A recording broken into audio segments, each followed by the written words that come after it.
Today we're talking about how to make a timeline. In reality, we're always making timelines. If I go on a trip or vacation, I have a timeline. My videographer is planning her wedding, and trust me, she has a timeline. I also mentor graduate students, and they have a timeline for their curriculum and graduation. So whether it's personally or professionally, they're very important to help us get things done.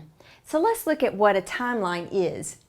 It's a pictorial or graphical view of events that happen either in the past or are projected to happen in the future. A timeline also has a start date and an end date, and also has important dates and events marked all along the way. It also shows what will happen and when. So there are two specific types of timelines that we work with.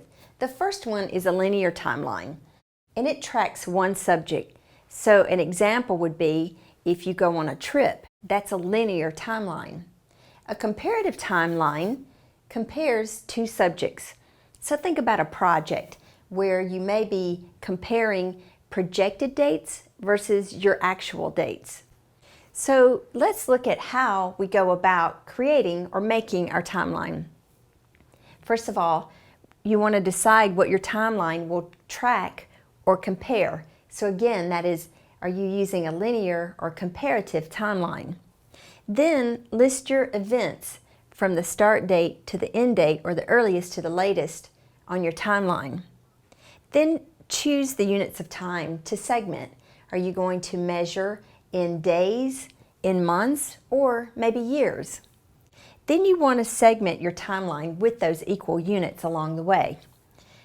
Then you want to label your start date on the left and your end date on the right, so you know what specific point in time on the timeline you're looking at.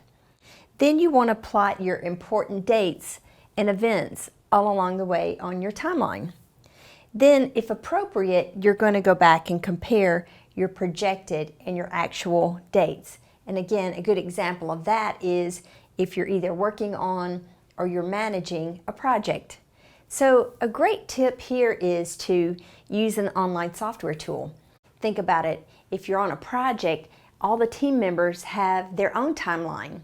Maybe if you're managing the project, you also have a timeline.